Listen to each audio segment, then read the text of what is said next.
முகமது நபி ஸல்லல்லாஹு அலைஹி வஸல்லம் அவர்கள் ஏன் 9 வயது பெண்ணை திருமணம் செஞ்சாங்க? குழந்தைகள் வளர்ந்த ஆணுக்கு திருமணம் செய்து வைக்கப்படும் போது இஸ்லாம் எப்படி சிறந்த மதம்னு சொல்றீங்கன்னு நிறைய பேர் கேக்குறீங்க.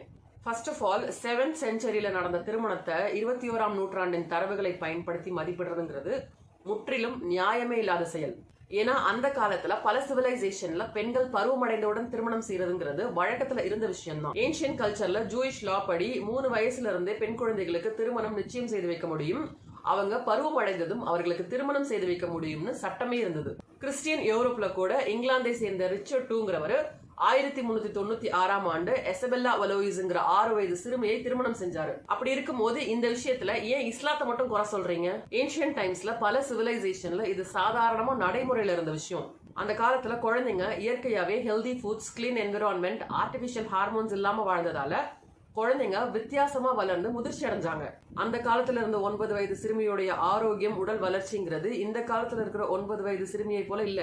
நபி ஸல்லல்லாஹு அலைஹி வஸல்லம் அவர்களை விமர்சிக்கிறதுக்கு முன்னாடி அவங்க செஞ்ச திருமணத்தின் நோக்கம், அதனுடைய தன்மை என்னங்கிறது தெரிஞ்சிருக்கணும். தன்னை விட 15 வயது மூத்த விதவையான கதீஜாவை அவங்க திருமணம் செஞ்சாங்க. கதீஜா ரலியல்லாஹு இறக்கும் வரை 25 ஆண்டுகள் அவருக்கு விசுவாசமா இருந்தாங்க. கதீஜா அம்மையாருடைய இறப்புக்கு பிறகு அவங்க செஞ்சுக்கிட்ட திருமணம் கூட விதவை பெண்களையும் விவாகரத்தான பெண்களையும் தான்.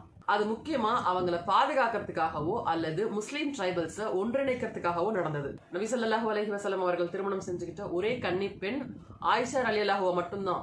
அவங்களையும் தன்னுடைய சொந்த ஆசைக்காகவோ விருப்பத்திற்காகவோ திருமணம் செய்யல. அல்லாஹ்விடமிருந்து ஒரு கனவில் அவளை மணக்க கட்டளை வெளியிட்ட பின்னரே ஆயிஷாவை திருமணம் செய்யறாங்க. நபிமார்களுடைய கனவுகள் கற்பனையோ காமமோ இல்ல, அது தெய்வீக கட்டளையின் ஒரு வடிவம். இறைவனின் கட்டளையான இந்த திருமணத்திற்கு ஒரு பெரிய விஸ்டம் இருந்தது. ஆயிஷா ரலியல்லாஹு அவர்கள் நபி அவர்களின் மறைவுக்கு பிறகு நீண்ட நாட்கள் வாழ்ந்து 2000க்கும் மேற்பட்ட ஹதீஸ்களை சொல்லியிருக்கிறாங்க. அவங்க மூலமா தான் நமக்கு நபி அவர்களுடைய குடும்ப வாழ்க்கை, தொழுகை, தூய்மை, தினசரி பழக்க வழக்கங்கள் இது எல்லாமே தெரிய வந்தது.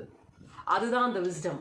அதனால இந்த திருமணம் சாதாரண சம்பவமோ காம விருப்பமோ இல்ல, அது அல்லாஹ்வின் திட்டமும் இஸ்லாமிய அறிவை பாதுகாக்க ஒரு பெரிய ஞானமும் தான்.